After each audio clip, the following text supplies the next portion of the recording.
নমস্কাৰ প্ৰাগনিউজৰ বিশেষ অনুষ্ঠান দৰবাৰলৈ মই প্ৰণয় বৰদলৈ আপোনালোকক জনাইছোঁ স্বাগতম বৰ্তমান সময়ত অসমৰ মুখ্যমন্ত্ৰী আৰু মন্ত্ৰীসভাৰ কেতবোৰ কাম কাজে সমগ্ৰ ৰাজ্যজুৰি বিতৰ্কৰ তেওঁলোকে ৰেখ আনিছে বিতৰ্কৰ জোৱাৰ আনিছে কিন্তু মই তাৰ মাজত আৰু এখন মন্ত্ৰীসভা আছে আৰু এখন অসমত মন্ত্ৰীসভা গঠন হৈছে এই মন্ত্ৰীসভাৰ কাম কাজ কিন্তু সম্পূৰ্ণ অবিতৰ্কিত আৰু এই মন্ত্ৰীসভা সম্পূৰ্ণভাৱে এটা অঞ্চলৰ বিকাশৰ অৰ্থে আত্মনিয়োগ কৰিছে সকলোৱে তাত কাম কৰিছে আমি আহক এইখন ব্যতিক্ৰমী এখন মন্ত্ৰীসভা আছে এই মন্ত্ৰীসভা মই পৰিচয় কৰাই দিওঁ মন্ত্ৰীসভাখন ক'ত আছে কি কথা মই পুনৰতে মাতিছোঁ ইয়াৰ এইখন মন্ত্ৰীসভাৰ মুখ্যমন্ত্ৰী যিজন আছে মুখ্যমন্ত্ৰী আমাৰ মাজত আছে এখেত হৈছে এইখন আমি আছোঁ হালদা এখন ঐতিহাসিক গাঁও এই হালদা গাঁৱৰ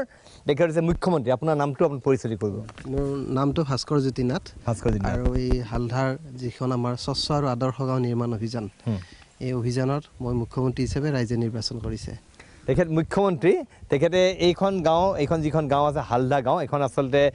দৰং আৰু কামৰূপৰ সীমান্তৱৰ্তী এখন গাঁও আৰু এই গাঁওখনৰ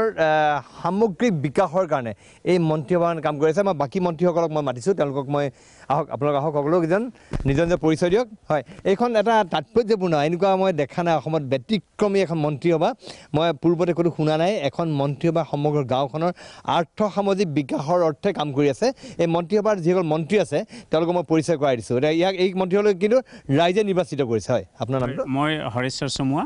মই এই স্বচ্ছ আৰু আদৰ্শ গাঁও নিৰ্মাণ অভিযানৰ এই হালদা গাঁৱৰ মই স্বাস্থ্যমন্ত্ৰী আৰু শিশু বিকাশ মন্ত্ৰী আপোনাৰ কি বিভাগ আপুনি কি বিভাগৰ মন্ত্ৰী নমস্কাৰ মোৰ নাম শ্ৰী ৰেৱন চৌধুৰী মই এই আমাৰ আদৰ্শ গাঁৱৰ ৰেচম বিভাগৰ আৰু বিদ্যুৎ বিভাগৰ এজন মন্ত্ৰী আচ্ছা হয় আপুনি মই ৰত্নেশ্বৰ নাথ এই হালদা স্বচ্ছ আৰু আদৰ্শ গাঁও নিৰ্মাণ সমিতিৰ মই স্বচ্ছ আৰু পানী যোগান আঁচনিৰ মন্ত্ৰী হিচাপে আছোঁ নমস্কাৰ মোৰ নাম শ্ৰী দিলীপ চৌধুৰী মই পশুপালন বিভাগৰ মন্ত্ৰী পশুপালন আপুনি আচ্ছা আৰু কোন আছে মন্ত্ৰী আৰু কোন আছে আমাৰ মাজত হয় আপুনি আছে নাথ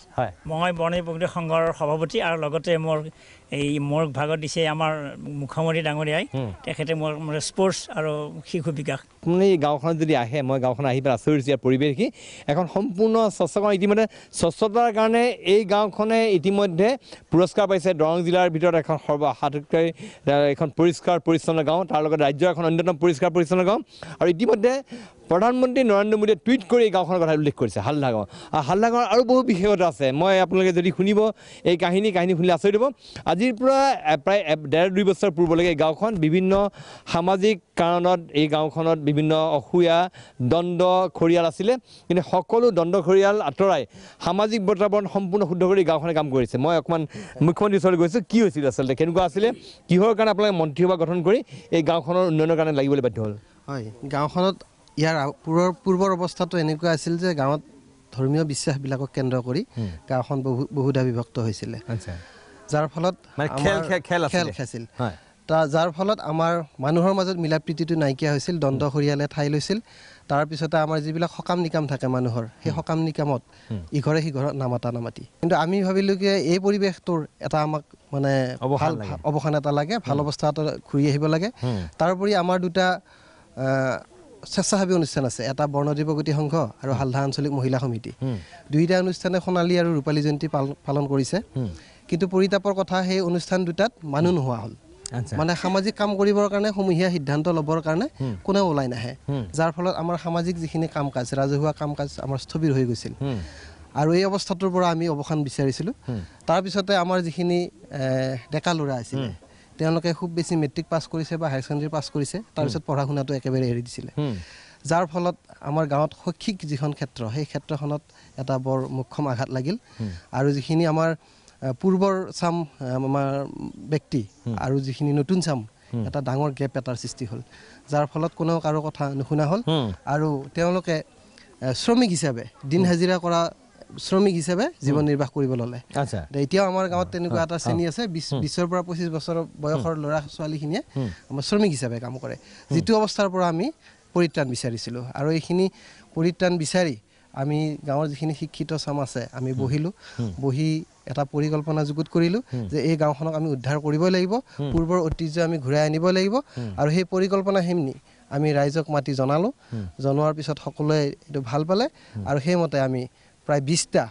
আঁচনি গ্ৰহণ কৰি কাম কৰিছোঁ প্ৰথমটো আছিল স্বচ্ছতা আৰু স্বচ্ছতাৰ জৰিয়তে আমি ভালেখিনি সুনাম অৰ্জন কৰিবলৈ সক্ষম ঠিক আছে মই স্বচ্ছতা মন্ত্ৰীৰ ওচৰলৈ আহোঁ প্ৰথম স্বচ্ছতা মন্ত্ৰী কাৰণ প্ৰথম কথা স্বচ্ছতা আৰু এইখন গাঁৱত আহি দেখিছোঁ অত্যন্ত পৰিচ্ছন্ন পৰিষ্কাৰ মন্ত্ৰী মই আপোনাৰ এই গাঁওখনৰ মূল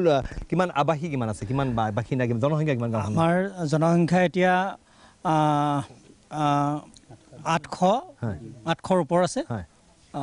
বৰ্তমান হয় কিমান ঘৰ মানুহ আছে আমাৰ 168 ঘৰ আছে আচ্ছা ইয়াত আপোনাৰ যিখিনি মানুহ আছে মানে বিভিন্ন জনগোষ্ঠীৰ মানুহ আছে কি আছে আমাৰ ইয়াতে নাথ সম্প্ৰদায়ৰ আৰু শৰণীয়া মানুহ আছে কেইখনমান ঘৰ আৰু কলিতা সম্প্ৰদায়ৰ আছে আৰু অকণমান এটা পাৰ্টত মুছলমান সম্প্ৰদায়ৰ মানুহ আছে যিটো স্বচ্ছতা অভিযান যিটো এইটো কেনেকৈ আৰম্ভ কৰিলে কি কৰিলে প্ৰথমতে আপুনি হয় ইতিমধ্যে আমাৰ মুখ্যমন্ত্ৰী মহোদয়ে আপোনাক জনালে এই কথাখিনি আমি তেখেতৰ সেই আঁচনিৰ আঁত ধৰি প্ৰথমতে গাঁৱৰ আলি পদূলিসমূহ পৰিষ্কাৰ কৰাৰ কাৰণে আমি কাম হাতত ল'লোঁ আৰু সেইদৰে আমি আগুৱাই আহি এনে এটা পৰ্যায়লৈ আহিলোঁ আমি পিছলৈ ঘূৰি চাব লগা অৱস্থা এতিয়া আমাৰ নাই মই দেখুৱাইছোঁ অকণমান আপুনি আহক ইয়াতে মই কেমেৰা পাৰ্চন বিকাশ আৰু নিপু অনুৰোধ কৰিছোঁ ইয়াত আপোনাৰ প্ৰত্যেক ঘৰৰ চুবুৰীৰ প্ৰত্যেক ঘৰৰ পদূলিৰ সন্মুখত এনেকুৱা ডাষ্টবিন এই ৰাস্তাৰ কাষত এইবিলাক দেখিছে ৰাস্তাৰ কাষত ফুল লগাইছে তেওঁলোকে এই তুলসী গছ মই তুলসী গছ কিয় লগাইছে আপুনি কি তুলসী গছটো লগোৱাৰ মূল কাৰণ আছে তুলসীটো আমাৰ বায়ু শোধন কৰে বায়ু প্ৰদূষণৰ পৰা আমাক মুক্ত কৰে লগতে ইয়াৰ এটা ঔষধি গুণো আছে লগতে এই তুলসী গছ থাকিলে মানুহে য'তে ত'তে যিকোনো কাম মানে কৰিবলৈ কুণ্ঠাবোধ কৰে আচ্ছা এইটো খুব সুন্দৰ কথা আমাৰ মানুহৰ এটা স্বভাৱ আছে য'তে যিকোনো ঠাইত ৰাস্তাত আপুনি বিভিন্ন কথাত আপোনাৰ শৌচ পেচাব কৰে বা এয়া কৰে কিন্তু অন্তত তুলসী গছ থাকিলে মানুহ সেই কাম কৰিবলৈ নাযায় গতিকে সেই কামৰ পৰা আঁতৰাবৰ কাৰণে এইটো সুন্দৰ এটা পদক্ষেপ তেওঁলোকে লৈছে আৰু প্ৰত্যেক গাঁৱত দেখিছে মই কেমেৰা পাৰ্চন বিকাশত দেখুৱাবলৈ অনুৰোধ কৰিছোঁ পৰৱৰ্তী ইফালে স্বচ্ছ আৰু আদৰ্শ গাঁও নিৰ্মাণ অভিযান তেওঁলোকে কৰিছে আহক আমি সকলোৱে ইয়াৰ অংশীদাৰ হওঁ এই প্ৰত্যেকটা ঘৰৰ সন্মুখত পদূলিমুখত ডাষ্টবিন আছে ৰাস্তাৰ ঘৰত ডাষ্টবিন আছে আৰু গাঁওখনত ক'তো এটা মই যদিও ৰাস্তা এতিয়াও কেঁচা ৰাস্তা এতিয়াও পকী হোৱা নাই কিন্তু সুন্দৰ এটা পৰিৱেশ গাঁওখনত এটা বিৰাজ কৰিছে গাঁওখনত প্ৰত্যেক ঘৰৰ সন্মুখত নেম প্লেট আৰু ঘৰ নাম্বাৰ এইটো কি ধৰণৰ কৰিছে কেনেকৈ কিবা কৰিছে এইটো আমি এই নামফলকবিলাক এনেকুৱা লগাইছোঁ যে আমি প্ৰত্যেক ঘৰৰে ঘৰৰ নম্বৰ আৰু নিজৰ অভিভাৱকজনৰ নাম সন্নিৱিষ্ট কৰিছোঁ তাৰ কাৰণে ন্যূনতম যিখিনি খৰচ হয় মাত্ৰ 20 টকাৰ তলত খৰচ হৈছে গতিকে সেই পইচাখিনি প্ৰতি ঘৰে মানে নিজে দি দিছে মুখ্যমন্ত্ৰী ডাঙৰীয়াৰ পৰা মই জানিব বিচাৰিছোঁ আপোনালোকে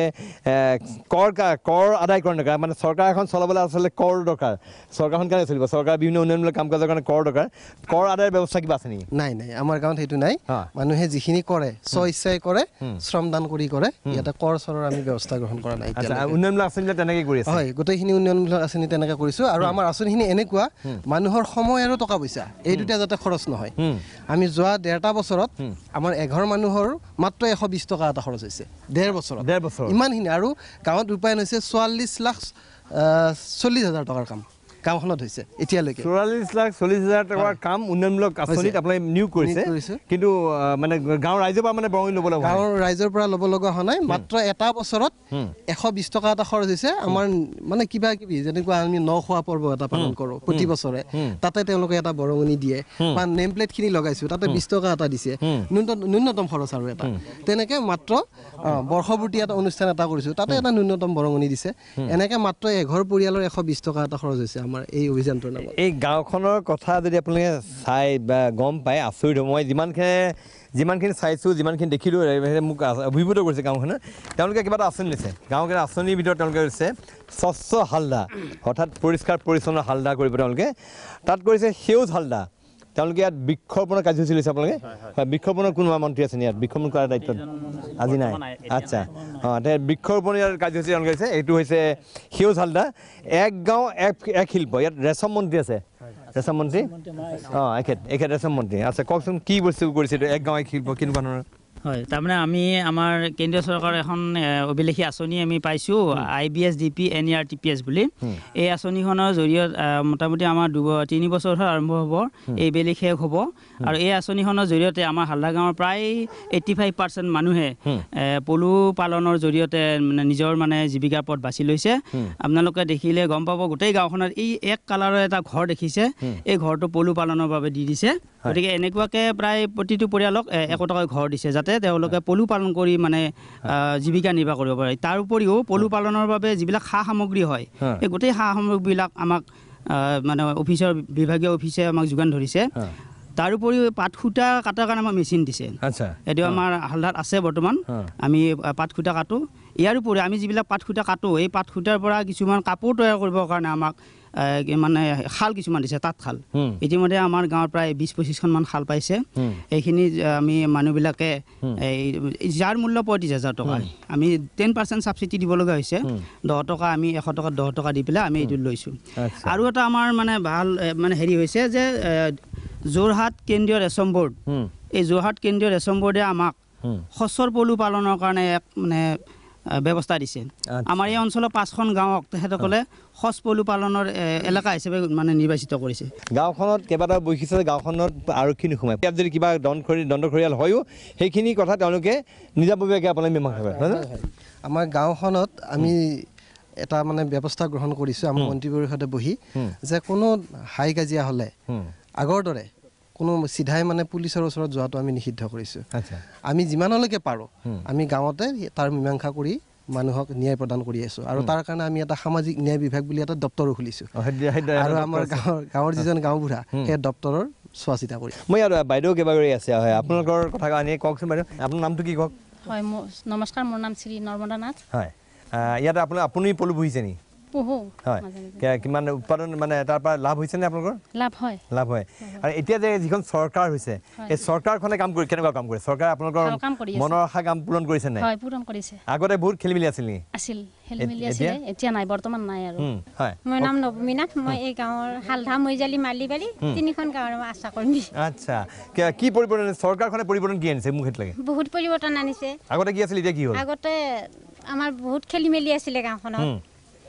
কিছুমান ধৰ দণ্ডখৰীয়াল বা ল'ৰা ছোৱালীৰ ক্ষেত্ৰতে বেজী দিব টান পাইছিল, সময়মতে ধৰ পলিঅ' খুৱাবও টান পাইছিল, এনেকুৱা আমি ঘূৰি যাব লগা হৈছিল। এতিয়া আমাৰ স্বাস্থ্যমন্ত্ৰী ওলাইছে নতুনকৈ, তেওঁলোকে এইবিলাক সচেতন কৰি দিয়ে। আমাৰ অসুবিধা হ'লে তেওঁলোকক বিচাৰোঁ, তেওঁলোকে এইবিলাক কৰি দিয়ে। তাৰ বাবে আমি বহুত, বিশেষকৈ শিশুখিনি আমাৰ বহুত উন্নতি হৈছে বা গৰ্ভৱতী মাতৃখিনিৰ ক্ষেত্ৰত আমি যথেষ্ট হেৰি হৈছোঁ, সচেতন হৈছোঁ। মই আকৌ মুখ্যমন্ত্ৰী মাতিছোঁ, মুখ্যমন্ত্ৰীৰ বাবে জানিব বিচাৰিছোঁ চৰকাৰখন হোৱা কিমান দিন হ'ল, মই সেইটো জানিব লাগে। এইখন চৰকাৰ গঠন কেতিয়া কৰিছে আপোনালোকে? আমি এই চৰকাৰখন আচলতে আমাৰ জিলা প্ৰশাসনৰ ফালৰ পৰা গঠন কৰি দিয়া হৈছে। ইয়াৰ আগতে আমাৰ মানে সৰ্বাধিনায়কক মানে লৈ আমাৰ অধিনায়ক সহ 15জন অধিনায়ক সহ এখন আমাৰ স্বচ্ছ আৰু আদৰ্শ গাঁও নিৰ্মাণ অভিযান বুলি সমিতি এখন আছিল। যেতিয়া আমাৰ জিলা প্ৰশাসন বা চৰকাৰৰ দৃষ্টিত পৰিল, তাৰপিছত আমাক তেওঁলোকে গাঁওখন এডপ্ট কৰিলে, প্ৰতিপালনৰ দায়িত্ব ল'লে, লৈ গাঁৱত তেওঁলোকৰ তদাৰকত এখন চৰকাৰ গঠন কৰি দিয়া হৈছে। তাতে মুখ্যমন্ত্ৰী সহ আৰু 13জন কেবিনেট মন্ত্ৰী আছে। আচ্ছা, আৰু ৰাজ্যিক মন্ত্ৰী আছে নেকি? ৰাজ্যিক মন্ত্ৰী নাই, অতিৰিক্ত মন্ত্ৰী আছে। মুখ্যমন্ত্ৰী সহ 13জন কেবিনেট পৰ্যায়ৰ মন্ত্ৰী আছে আৰু অতিৰিক্ত মন্ত্ৰী আছে, তেওঁলোকৰ বেলেগ বেলেগ দায়িত্ব আছে। মানে প্ৰতিটো বিভাগৰ এজন বা দুজনকে অতিৰিক্ত মন্ত্ৰী। কিমানজন হ'ব অতিৰিক্ত মন্ত্ৰী? অতিৰিক্ত মন্ত্ৰী আমাৰ 25জন আছে। 25জন আছে। মই অকণমান ইয়াত গাঁৱৰ বয়োবৃদ্ধ লোক আছে, হয় আহক আহকচোন, আগলৈ আহক। হয়, আপোনাৰ নামটো কি? মোৰ নাম শ্ৰী লীলাৰাম নাথ। আপুনি কি কৰে, পেছাত কি কৰে, আপোনাৰ জীৱিকা? জীৱিকা নে আগতে চাকৰি আছিল। চাকৰি ক'ত কৰিছিলে?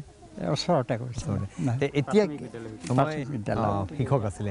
এতিয়া আপোনাৰ এই যিখন চৰকাৰ হ'ল মুখ্যমন্ত্ৰীৰ নেতৃত্বত বিভিন্ন মন্ত্ৰী আছে, এই মন্ত্ৰীসকলে আপোনালোকৰ আশামতে কাম কৰিছে নে, কিবা পৰিৱৰ্তন দেখিছে নে? এতিয়া বহুত কৰিছে, আগতে কৰাৰ কাৰণে বহুত অসুবিধা আছিল। বিশেষকৈ আমাৰ সামাজিক ক্ষেত্ৰত বহুতখিনি উন্নতি লাভ কৰিছে। আৰু আমাৰ যি ডেকাচাম ওলাইছে তেওঁলোকে আমাৰ গাঁওখন একত্ৰিত কৰি ৰখাৰ কাৰণে সৰ্বপুৰুষাৰ্থ চেষ্টা চলাই আছে আৰু ইতিমধ্যে বহুখিনি আগবাঢ়িছে। এই চৰকাৰখন আপোনালোকে কেতিয়া মানে কোন তাৰিখত কিমান দিন হ'ল আপোনাৰ দায়িত্ব লোৱা? আমাৰ যোৱা 2 অক্টোবৰৰ দিনা আমাৰ জিলা প্ৰশাসনৰ মাননীয় অতিৰিক্ত উপায়ুক্ত নৰনাৰায়ণ নাথ ছাৰে আমাক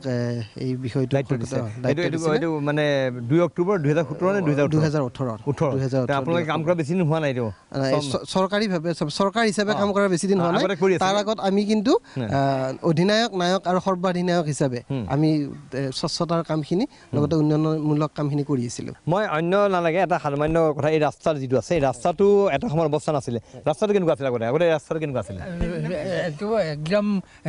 খালী বোকা দি যাব নোৱাৰা।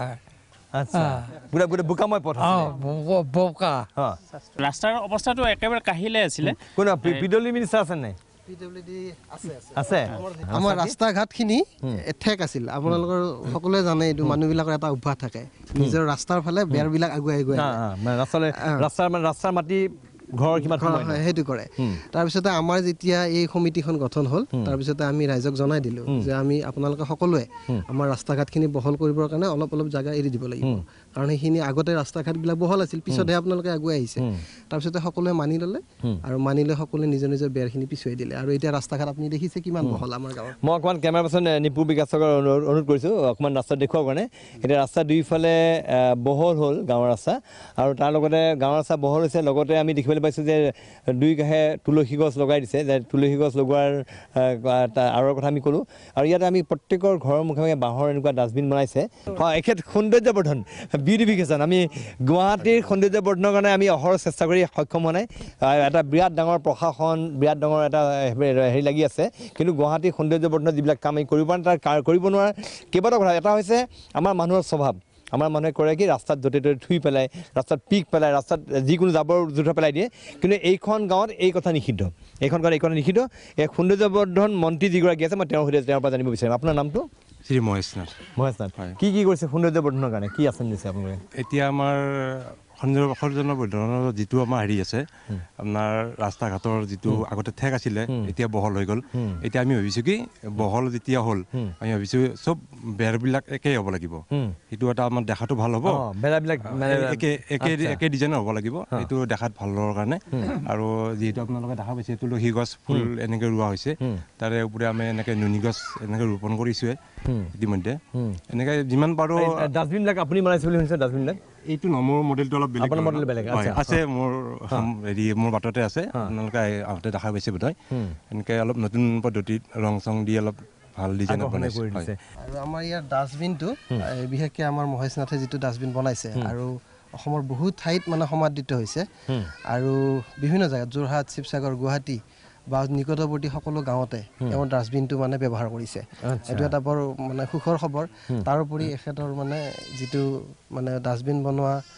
মানে পৰা এটা মানে ভাল লাভ এটা হৈছে আচ্ছা ব্যৱসায় এটা কুটিৰ শিল্প এটা মানে গঢ় লৈ উঠিছে ইয়াতে মোৰ এটা কথা জানিব মন গৈছে আপোনাৰ যিসকল মন্ত্ৰী যিসকল আছে মন্ত্ৰীসকলৰ পেছাত তেওঁলোক কি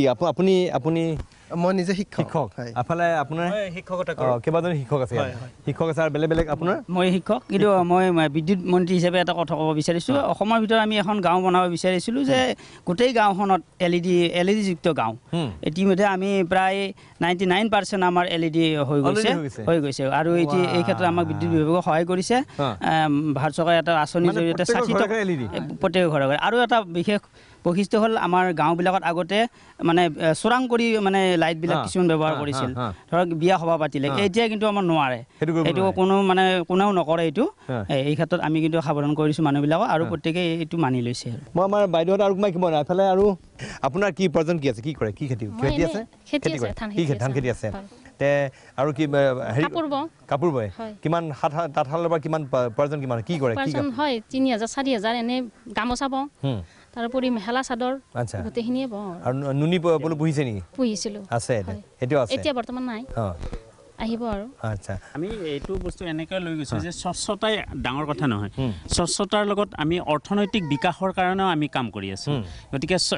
তাৰ কাৰণে যেতিয়া আমি ভাল কাম কৰিম সকলোবিলাকে ভাল কামক স্বাগতম জনাবই গতিকে আমাৰ যিবিলাক অসুৱা আছিল সেই সকলোবিলাক যেতিয়া আমি ভাল কাম কৰিব ল'লোঁ তেতিয়া সকলোবিলাকে আমাৰ লগত মানে সন্মিলিতভাৱে কাম কৰিবৰ কাৰণে আগবাঢ়ি গ'ল এতিয়া আমি যিবিলাক দুখীয়া গৰীব আছে তেওঁলোকৰ যিবিলাক বেছিকৈ মানে বিভিন্ন ধৰণৰ বেমাৰ হয় গতিকে সেই বেমাৰত চিকিৎসাৰ সাহায্যৰ নামত আমি প্ৰতি বছৰে এগৰাকী মানে যিগৰাকী বেছিকৈ ৰোগী হয় ডাঙৰ দুৰাৰোগ্য ৰোগত ভুগি থাকে আক্ৰান্ত হয় তেওঁক আমি মানে আমাৰ এটা ভাৱনা চিকিৎসা পুঁজি আছে সাহায্য পুঁজি আছে সেই পুঁজিৰ পৰা আমি এই তেওঁলোকক সাহায্য দিওঁ আৰু আকস্মিকভাৱে যদি কোনোবাজন হঠাতে আজি হেৰি হয় মানে এক্সিডেণ্ট হৈ গ'ল তেতিয়া আমাৰ সকলোবিলাক মানুহৰ পৰা মানে মুক্ত হস্তে তেওঁলোকে বৰঙণি আগবঢ়ায় আৰু তাৰ কাৰণে আমি স্বাস্থ্য বিভাগৰ তৰফৰ পৰা তদাৰক কৰোঁ আৰু এই লেখীয়াকৈ আমি আৰু পৰিকল্পনা কৰি আছোঁ যে আমি এটা এই সাহায্যৰ নামত আমি এটা ন্যাস পুঁজি গঠন কৰাৰ কাৰণে আমি পৰিকল্পনা লৈ আছোঁ ইয়াত আৰু কেইবাটাও তেওঁলোকৰ আঁচনি আছে আঁচনিবিলাক শুনিলে মই আপোনালোকে শুনিলে আচৰিত হ'ব ইয়াত আছে জৈৱিক হালদা সেই বিষয়ে আমি কথা পাতিম তেওঁলোকে কি কৰিছে জৈৱিক হালদা কৰিবৰ কাৰণে কি কৰিছে স্বাৱলম্বী হালদা কৰিছে তাৰপিছতে তেওঁলোকে সুস্থ হালদা সবল হালদা মিতব্যয়ী হালদা নিচামুক্ত হালদা এইটো এটা অত্যন্ত গুৰুত্বপূৰ্ণ কথা এই গাঁওখনত মাদক দ্ৰব্য সম্পূৰ্ণৰূপে এক প্ৰকাৰ নিবাৰণ হৈ গৈছে সেইবিলাক বিষয়ে কথা পাতিম আৰু তেওঁলোকে গাঁওখনে আৰু কিবা কিবি আঁচনি আছে তেওঁলোকে যিবিলাক আঁচনি আচলতে অসমৰ সমগ্ৰ গাঁৱৰ কাৰণে এই গাঁওখন আদৰ্শ গাঁৱত পৰিণত হ'ব পাৰে পৰিণত হৈছে এইবিলাক বিষয়ে কথা পাতিম কিন্তু তাৰ পূৰ্বে মই আমাৰ বিশেষ অনুষ্ঠান দৰবাৰ লৈছোঁ খন্তেক সময়ৰ বাণিজ্যিক বিৰতি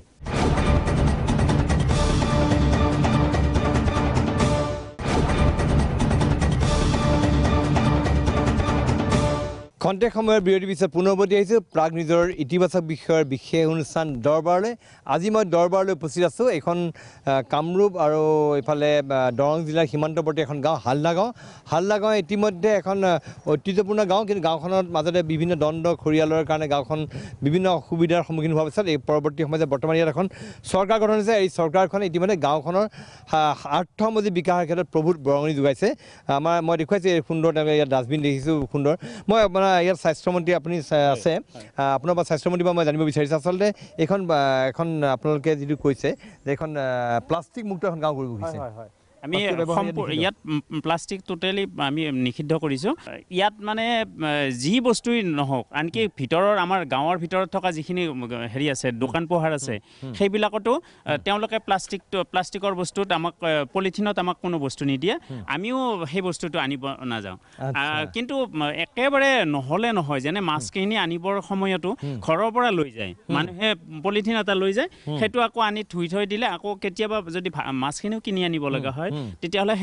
সেই পলিথিনটোহে ব্যৱহাৰ কৰিব টয়লেট দেখিছোঁ মই সুন্দৰ নিৰ্মলা ঘৰ আচ্ছা এই গাঁওখনৰ এটা অন্যতম বিশেষত্ব দুইজন আছে স্বাস্থ্যমন্ত্ৰী মুখ্যমন্ত্ৰী তেওঁলোকে এই গাঁওখন তেওঁলোকে কৈছে যে তেওঁলোকে পূৰ্বতে কিন্তু টয়লেট নাছিল মানুহবিলাকৰ ঘৰত হয় পূৰ্বতে আমাৰ মানুহখিনিৰ টয়লেট বহুতৰ নাছিলে কিছুমানৰ কেঁচা টয়লেট আছিলে আৰু আমাৰ জিলা আৰু অনাময় বিভাগ দৰং জিলাৰ তেখেতসকলে আমাক 162টা টয়লেট নিৰ্মাণ কৰি দিছে আমাক হয় এটা ভাৰত চৰকাৰৰ ফালৰ পৰা এটা মানে কম্পিটিশ্যন আহিছে স্বচ্ছ সুন্দৰ শৌচালয় মানে এই কম্পিটিশ্যনটোত যিসকলে নিজৰ শৌচালয়টো নিজৰ বুলি ভাবি বৰ ধুনীয়াকৈ ৰাখিব পৰিষ্কাৰকৈ ৰাখিব সেইখিনি ব্যক্তিক পৰিয়ালক মানে পুৰস্কৃত কৰিব আৰু আমাৰ গাঁৱৰ অংশগ্ৰহণ কৰিছে আপোনালোকে দেখিছে নিজৰ টয়লেটটো নিৰ্মলা ঘৰ নাম দি লৈছে সুন্দৰ এটা পৰিৱেশ আৰু ইয়াত দেখিছোঁ এইটো এই কম্পিটিশ্যন তেওঁলোকে যোগদান কৰিছে কাৰণে ঘৰটো খুব ধুনীয়াকৈ ৰাখিছে মই অকণমান চাব বিচাৰিছোঁ এইফালে পৰিৱেশ আচ্ছা তাই এতিয়া এনেই পকা লেট্ৰিন আপোনাৰ প্ৰত্যেকৰ ঘৰে ঘৰে পকা লেট্ৰিন আছে এতিয়া কেঁচা লেট্ৰিন নাই আৰু মুকলিত শৌচ কৰা সম্পূৰ্ণ বন্ধ আৰু আমাৰ গাঁওখন এতিয়া ODF ভিলেজ মুকলিত শৌচ কৰা কি বুলি মুক্ত এইফালে মুকলিত শৌচ কৰা মুক্ত গাঁও হিচাপে আমাৰ গাঁওখন চিহ্নিত হৈছে আচ্ছা ইতিমধ্যে এইটো স্বীকৃতি আপোনালোকে পাইছে আপোনাৰ ঘৰ নেকি আপোনাৰ ঘৰ আহকচোন মই আপোনাৰ পৰা কথা পাতোঁ কি নিৰ্মলা ঘৰ এই প্ৰতিযোগিতাত যোগদান কৰিছে নেকি আপোনালোকে নিৰ্মলা ঘৰ কি প্ৰতিযোগিতা এইটো স্বচ্ছ সুন্দৰ শৌচালয় আচ্ছা আপোনাৰ নামটো কি নিতামণি চৌধুৰী আমাৰ মনৰ এটা স্বভাৱ আছে য'তে ত'তে শৌচ পেচাব কৰা কিন্তু এইখন গাঁৱত এই কথা নিষিদ্ধ একেবাৰে নিষিদ্ধ নহয় মানুহে ৰাস্তাত পথাৰত মুকলি কোনো নাযায় এইটো মানে অভ্যাস গঠন হৈছে এতিয়া নাযায় কেঁচুৱাইও নকৰে কোনো কেঁচুৱাই মানে যিকোনো ঠাইত মানে থু খেকাৰৰ পৰা আদি কৰি বা শৌচ পেচাব একো নকৰে নিজৰ ইমান ধুনীয়াকৈ যেন মানে ডাঙৰেহে কাম কৰিছে ঠিক তেনেকুৱা লাগিব আপুনি বিয়া সবাহ কিবা কাৰণেতো আপুনি লক্ষ্য কৰিলে দেখা পাব ল'ৰা ছোৱালীয়ে কোনো কাৰণত যিকোনো বস্তু য'তে ত'তে নেপেলায় আনকি যদি কাগজ এখনো পাইছে কাগজখনো নি মানে ডাষ্টবিনটোতহে পেলাব বা এটা যিখিনিত পেলাব লাগে সেইখিনিতে পেলাব একদম সুন্দৰ কথা এইবিলাক কথা আমি আচলতে ইয়াৰ পৰা শিকিবলগীয়া আমি আছে বহুত আছে আমি ভিতৰলৈ গৈছোঁ গাঁওখনলৈ এইটো মানে ৰাস্তাবিলাকৰ কিয় নাম আছে ৰাস্তাবিলাকৰ নাম কোৱা নাই আপোনাৰ ৰাস্তাবিলাক নামকৰণ হ'ব আপোনালোকৰ আচ্ছা আমি এতিয়া এঘৰত সোমাইছোঁ হয় এইটো ঘৰত সোমাব আহিছোঁ তেওঁলোকৰ সুন্দৰ আমাৰ গাঁৱৰ ঘৰৰ পৰিৱেশ খুব সুন্দৰ আৰু মই সেইটোৱে কৈছোঁ যে বোকা মাটিৰে লিপা মসৃণ এটা পৰিৱেশ ইয়াত এইটো কি নামঘৰ নেকি নে কিহৰ ঘৰ নামঘৰ মই কেমেৰা পাৰ্চন দীপুৱে দেখুৱাইছে সুন্দৰ বোকা মাটিৰে লেপি থোৱা সুন্দৰ এটা পৰিৱেশ মাজত গোটেই ঘৰ এখন চোতাল হয় আপোনাৰ ঘৰ এইটো আচ্ছা ডাষ্টবিনৰ কি ব্যৱস্থা কৰি এইবিলাক বনাই আছে এইবিলাক বনাই আছোঁ আচ্ছা কেনে কৰিছে চাওঁ এইটো বস্তু এইটো এইবিলাক বাঁহৰ ডাষ্টবিন নিৰ্মাণ কৰি আছে অঁ এইটো এটা এয়া কৰিছে আচ্ছা এনেকৈ ৰাখিব পাৰে ইয়াত এটা ৰং কৰি ৰং দিব ৰং কৰা হ'ব হয় ৰং কৰা ইয়াত হোৱাইট হ'ব ইয়াতে বেলেগ বেলেগ কালাৰ গোলপীয়া ৰঙা এনেকুৱা বেলেগ বেলেগ দিয়া যায় হয় আৰু এইবিলাক বিক্ৰী কিমান কৰে কেনে বিক্ৰী মোটামুটি 200-250 তেনেকুৱা এটা হয় কিমানটামান বনায় আপুনি মোটামুটি দিনটোত 2টা তেনেকৈ হয় আৰু মই একচুৱেলি মই ৰঙৰ কামো কৰোঁ টাইম পুৱাই এইটো মিলাই আছে মিলাই আছোঁ আৰু আপোনাৰ ক'ত শৌচালয় খুব ভাল বুলি কয় কি আমি চাওঁ তেখেতৰ শৌচালয়ো এই প্ৰতিযোগিতাত তেখেতৰ শৌচালয় যোগদান কৰিছে আমি কৈছোঁ যে পৰিচ্ছন্ন পৰিৱেশ আৰু খুব সুন্দৰ বোকা মাটিৰে লিপি একদম খুব সুন্দৰকৈ ৰাখিছে ঘৰটো সুন্দৰ পৰিৱেশ এনেকুৱা মানে দেখি ভাল লাগি গৈছে ক'তো আপোনাৰ ধূলি বালি বা মাটিৰ কথা বেলেগ কথা কিন্তু ইয়াত আপুনি কোনো আৱৰ্জনা নাপায় একদম সুন্দৰ এটা পৰিৱেশ স্বচ্ছ আলয় য'তেই স্বচ্ছতা তাতেই ঈশ্বৰ আচলতে এই যিটো স্বচ্ছ ভাৰত অভিযানক লৈ বহুত কথা হৈ আছে কিন্তু স্বচ্ছ ভাৰত অভিযান আচলতে আমি অনুমান কৰিব পৰা নাই কিন্তু এইবিলাক ঠাইত স্পৰ্শ কৰিছে বিশেষকৈ হালদা গাঁৱে এই স্বচ্ছতাৰ ক্ষেত্ৰত হালদা গাঁৱে কিন্তু বহুত আগবাঢ়ি গৈছে আৰু এই ক্ষেত্ৰত তেওঁলোকে নতুন নিদৰ্শন দেখুৱাবলৈ সক্ষম হৈছে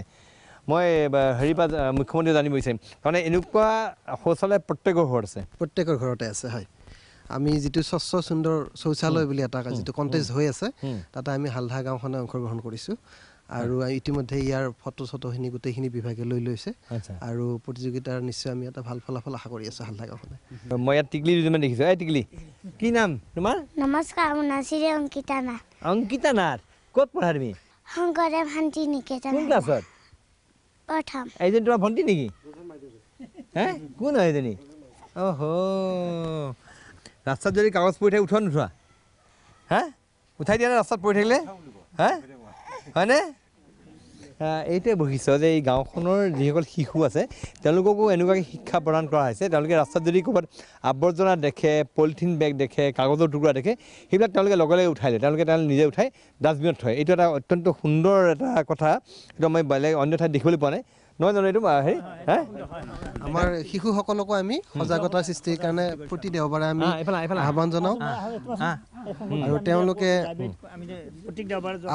আৱৰ্জনা কেনেকৈ আমাৰ পচনীয় আৱৰ্জনাখিনি ক'ত থ'ব লাগে বা অপচনীয়খিনি ক'ত থ'ব লাগে এইখিনি তেওঁলোকক শিকাই দিয়া হৈছে স্কুলতো তেওঁলোকে আমি এৱাৰনেছ কৰিছোঁ স্কুল পৰ্যায়তো শিক্ষকসকলকো জনাই দিছোঁ আমাৰ যিটো বৰ্ণদেৱ প্ৰগতি সংঘ তেওঁলোকে উদ্যোগ লৈছে সকলোৱে মিলি শিশুসকলক তেনেকৈ শিক্ষা প্ৰদান কৰা হৈছে আৰু তেওঁলোকে আৱৰ্জনা নিষ্কাশনৰ পদ্ধতিটো এতিয়া ভালদৰে শিকিছে আচ্ছা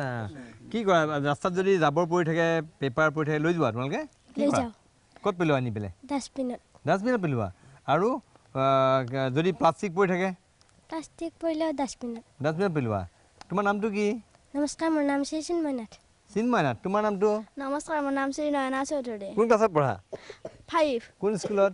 হালদা হাই স্কুল হালদা তোমালোকৰ স্কুলখন চাফাকৈ ৰাখিছানে হয় ৰাস্তাত যদি জাবৰ পৰি থাকে কি কৰা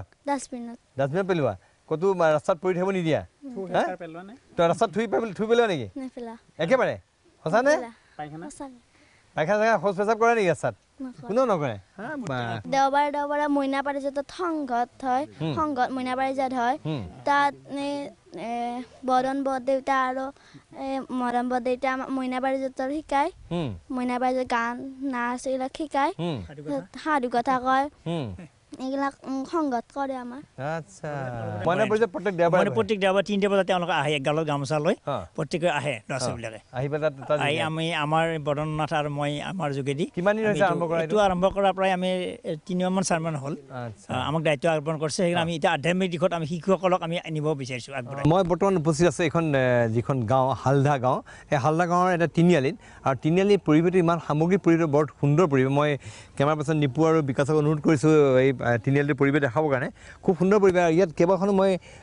চাইনবোৰ্ড দেখিছোঁ ইয়াত এখন বাৰু এখন ডাঙৰ এখন জিলা পানীৰ অনাময় সমিতিৰ এখন ইয়াত হৰ্ডিংছ আছে তাৰ লগতে কেইটামান বিশেষ বিদ্যুৎ পানীৰ অপচয় ৰোধ কৰক এইটো ইয়াত এটা তেওঁলোকৰ প্ৰচাৰৰ এটা আছে এইফালে আছে আৱৰ্জনা ডাষ্টবিনত পেলাওক পেলাবলৈ আৰু এখন মই ইয়াত দেখিছোঁ যে প্লাষ্টিক ধপাত পলিথিন অস্বচ্ছতাৰ চিন মই এইটো ইয়াত এখন ধুনীয়া এখন চাইনবোৰ্ড আছে ঠিক সেইদৰে ইফালে আছে গাড়ী মটৰ লাহে লাহে চলাব সৰ্বোচ্চ বেগ 15 কিলোমিটাৰ প্ৰতি ঘণ্টা, তাতকৈ বেছি গাড়ী চলাব নোৱাৰে। আছে পথৰ ওপৰত গৰু ছাগলী এৰাল নিদিব। আপোনালোকে কি গৰু ছাগলী এৰাল দিয়া নিষেধাজ্ঞা দি থৈছে নে কি? মানে আপোনালোকে জানে যে গৰু ছাগলী যদি ৰাস্তাত এৰাল দিয়া যায় তেতিয়াহ'লে পথচাৰীবিলাকক বিভিন্ন বিপদত পেলায়, বিভিন্ন দুৰ্ঘটনাজনিত কাৰণত বহুত মানুহে মানে অসুবিধাত পৰে। যাৰ কাৰণে আমি এটা সিদ্ধান্ত লৈছোঁ কেবিনেটে যে পথত গৰু ছাগলী দিয়াটো নিষিদ্ধ হ'ব, আৰু সেইমতে ৰাইজে এইটো পূৰা মানে মানি চলিছে, পালন কৰিছে। মই কৈছোঁ এই গাঁওখনত যিমান আহিছোঁ, গাঁওখনত যিমান কথা জানিছোঁ, এই গাঁওখনৰ এই কথাবিলাকে মোক অভিভূত কৰিছে। আচলতে আমি আৰু এটা বস্তু মই দেখিবলৈ পাইছোঁ, ইয়াত যিবিলাক গছ আছে, গছবিলাকৰ পৰিচয় পত্ৰ নাম ফলক দিয়া আছে, আৰু এটা তাৎপৰ্যপূৰ্ণ দেখিছোঁ যে তাত গজাল মৰা নাই। মই নিপু আৰু বিকাশক অনুৰোধ কৰিছোঁ, ইয়াত এইডাল আম গছত লিখা আছে, কিন্তু তেওঁলোকে ইয়াত গোটেই গছডাল আছে তাৰেৰে বান্ধি ৰাখিছে নাম ফলকখন, ইয়াত গজাল মাৰি এইটো কি কথা বাৰু আপুনি? আমি হালধা মাখিয়ে মানে উপলব্ধি কৰোঁ যে গছৰ জীৱ থাকে, গতিকে আমি গছডালক আমি কষ্ট দিব খোজা নাই। গতিকে আমি সিদ্ধান্ত লৈছোঁ যে বেনাৰ পোষ্টাৰবিলাক আমি গজাল মাৰি অন্ততঃ আঁৰি নিদিওঁ, এডাল তাৰেৰে তেনেকৈ বান্ধি দিছোঁ। এইবিলাক ইয়াৰ বৃক্ষৰোপণ, এইবিলাক বৃক্ষৰোপণ আপোনালোকে কেতিয়া কৰিছে? এইবিলাক বৃক্ষৰোপণ কি কৰিছে? আমি 16 অক্টোবৰত আমি কৰিলোঁ, কাতি বিহুৰ দিনাখন। আমি প্ৰায় 500 জোপা গছ একেলগে একে সময়তে গাঁৱৰ প্ৰতিটো পৰিয়ালে একে সময়তে আমি এইখিনি ৰুইছোঁ, আৰু নামঘৰৰ দবা মংগল ধ্বনিৰ মাজত ৰাতিপুৱা সময়ত। আচ্ছা, একেলগে 500 জোপা গছ গাঁৱত ৰুইছে আপোনালোকে একে সময়তে। আৰু জোপা গছ আছে ইয়াত, আহঁত গছ। মই গছজোপাৰ ওচৰলৈ গৈছোঁ, তাতো দেখিছোঁ মই এখন আচলতে চাইনবোৰ্ড, আৰু নাম ফলকত তেওঁলোকে তাৰে ওলো মাতিছে। আৰু ইয়াত এইখন চাইনবোৰ্ড এখন আছে, এইখন তেওঁলোকে তাৰত ওলো মাতিছে, অৰ্থাৎ গছত কিন্তু মাৰা নাই। প্ৰকৃতি সুৰক্ষাৰ ক্ষেত্ৰত এক সুন্দৰ নিদৰ্শন দাঙি ধৰিছে আচলতে এইসকল লোকে। আমি খুব সুন্দৰ এটা পৰিৱেশ বৃক্ষৰোপণ কৰাৰ লগতে তেওঁলোকে গছবিলাকো আচলতে তেওঁলোকৰ আত্মা আছে, তেওঁলোকৰ জীৱ আছে বুলি ভাবি তাত গছ নষ্ট কৰিব দিয়া নাই। নতুন কথা, নতুন আদৰ্শ এই গাঁওখনে দেখুৱাইছে আচলতে। আমি বৰ্তমান এই গাঁওখনৰ মুখ্যমন্ত্ৰী আৰু স্বাস্থ্যমন্ত্ৰীৰ সৈতে গৈ আছোঁ, গাঁওখনত পৰিভ্ৰমণ কৰিছোঁ। গাঁওখন মই খালি এটা জানিব মন যায়, এইবিলাক কৰিছে আপোনালোকে, ৰাইজৰ সহায় সহযোগ কেনেকুৱা আছে? ৰাইজে কেতিয়াবা অসুবিধা নাপায়? মানে আগতে তেওঁলোকে বহুত নিয়মৰ মাজত নাছিলে, কিন্তু এতিয়া যথেষ্ট এটা নিয়ম শৃংখলাৰ মাজত আনি দিছে গাঁওখন, গতিকে সেই কথাটোৱে আপোনালোকক অসুবিধা পেলাইছে নেকি? নাই, একো নাই। এতিয়া আমি যিমানে আগবাঢ়ি গৈ আছোঁ সিমানে আমাৰ সহযোগিতা বেছিহে হৈ গৈ আছে। কোনো কাৰণতে তেখেতসকলে আমাক অৱহেলা কৰা নাই, বৰঞ্চ আমাক সঁহাৰি দিছে, বহুত ভাল বুলি পেলাই কৈছে। আনকি বুঢ়া মেথা আটাইখিনি মানুহ আমাৰ লগ গৈছে। মই এইবিলাক জানিব মানে ইয়াত ধৰক মুছলমান মানুহ আছে বা অন্য মানে এই ধৰ্ম জাতি এইবিলাক লৈ কোনো ভেদাভেদ নাই? নাই, সকলোবিলাক একেলগে আমি কাম কৰোঁ। তেওঁলোকৰ লগতো আমাৰ কোনো হেৰি নাই, তেওঁলোকৰো মন্ত্ৰী আছে আমাৰ লগত। গতিকে আমি আৰু মুছলমান বুলি হিন্দু বুলি আমাৰ ইয়াত কোনো কথা নাই, বিভাজন নাই। আমি সকলোৱে সমভাগী হওঁ, সকলোতে সুখে দুখে। আনকি মৃতকৰ ঘৰতো আমি ঠিক তেনেকুৱাকৈ যাওঁ, জানাজাৰ অৱস্থাতো আমি যাওঁ। সকলোবিলাক ক্ষেত্ৰতে তেওঁলোকো আমাৰ লগত আহে। ঈদৰ পৰা আদি কৰি আমাৰ বিয়া সবাহৰ পৰা আদি কৰি সকলোবিলাকত আমাৰ দুই পক্ষৰ মাজত মিলা মিছা আছে। মই কেমেৰা পাৰ্চন বিকাশক অনুৰোধ কৰিছোঁ যে সুন্দৰ গাঁওখনৰ পৰিৱেশ এখন দেখুৱাবৰ কাৰণে। গাঁওখনত প্ৰত্যেক মানুহৰ ঘৰত সুন্দৰ বাৰী, বাঁহৰ বেৰা, প্ৰত্যেক ঘৰ মানে খুব আতুম টুকুৰাকৈ ঘৰবিলাক বনাইছে। আৰু এইফালে ডাষ্টবিনবিলাক ইয়াত এইফালে নেম প্লেট আছে, প্ৰত্যেক ঘৰত তুলসী গছ আছে, ছাইডত তুলসী গছ আছে। মই মুখ্যমন্ত্ৰীক অনুৰোধ কৰিছোঁ, মুখ্যমন্ত্ৰী কেনেকুৱা পৰিৱৰ্তন, মানে কিমান সোনকালে কি দেখিছে? পৰিৱৰ্তন ভালেখিনিয়ে হৈছে। ৰাইজৰ পৰা আমি ফিডবেকটো লৈছোঁ, কিবা কাম হৈছে নে নাই আমাৰ কাম কাজৰ জৰিয়তে। সকলোৱে এইটো ভাল পাইছে আৰু যথেষ্ট পৰিৱৰ্তন হোৱাটো আমি নিজে দেখিছোঁ। আমি যিখন হালদা চৰকাৰৰ কথা কৈ আছে, হালদা চৰকাৰৰ কেবিনেটখন ইয়াত বহে, এইটো কেবিনেটৰ মিটিং, কেবিনেট বৈঠক। এইখন কেবিনেট হৈ আছে ইয়াত মুখ্যমন্ত্ৰী আছে, তাৰ লগত স্বাস্থ্যমন্ত্ৰী আছে, আভ্যন্তৰীণ নিৰাপত্তা বিভাগৰ মন্ত্ৰী আছে, বিভিন্নজন মন্ত্ৰী আছে ইয়াত, বিভিন্ন পদবীৰ। তেওঁলোকে এই কামখিনি কৰে। মই আপোনাৰ পৰা জানিব বিচাৰোঁ আপোনালোকৰ কেবিনেট কেতিয়া বহে? আমাৰ কেবিনেট প্ৰতি শনিবাৰে সন্ধিয়া বহে, আৰু পৰৱৰ্তী সপ্তাহটোৰ কাৰণে আমাৰ পৰিকল্পনা যুগুত কৰা হয় কেনেদৰে কাম কৰিম, আৰু যোৱা সপ্তাহটো আমাৰ পৰ্যালোচনা কৰা হয় কি হ'ল এইখিনি প্ৰতি শনিবাৰে। কেতিয়াবা ইমাৰ্জেঞ্চি কেবিনেট হয় নেকি? জৰুৰী অৱস্থাত আমি লগে লগে আমি হোৱাটছআপ বা অন্য মিডিয়া যোগে আমি মানুহখিনি মাতি দিওঁ, মাতি জৰুৰী বৈঠক আমি অনুষ্ঠিত কৰোঁ। আচ্ছা, আৰু মানে যিবিলাক সিদ্ধান্ত লয় বিভিন্ন ক্ষেত্ৰত সিদ্ধান্তবিলাক চব ইয়াতে হয়, এইখন ইয়াত কেবিনেট বৈঠক সিদ্ধান্ত? আমাৰ সকলোখিনি সিদ্ধান্ত আমাৰ এই ঘৰটোৰ ভিতৰতে হৈছে এতিয়ালৈকে, আৰু এই ঘৰটোৰ পৰাই গাঁৱৰ উন্নয়নৰ ধাৰাটো আৰম্ভ হৈছে। মই ট্ৰফি দেখিছোঁ, তেওঁলোকে ক্লিন ভিলেজ এৱাৰ্ড পাইছে স্বচ্ছতা Hi Seva 15 September 2017 to district water and sanitation কমিটিয়ে পাইছে এইটো তেওঁলোকে ক্লিন ভিলেজ আৰু এইখন দৰং জিলাৰ এতিয়ালৈ ক্লিনেষ্ট ভিলেজ হিচাপে স্বীকৃত হৈছে আৰু তেওঁলোকৰ হয়তো যদি ভালকৈ প্ৰতিযোগিতা যদি ভালকৈ অনুষ্ঠিত হয় হয়তো অসমৰ ভিতৰতে এইখন এখন অতি পৰিচ্ছন্ন গাঁও হিচাপে চিহ্নিত হ'ব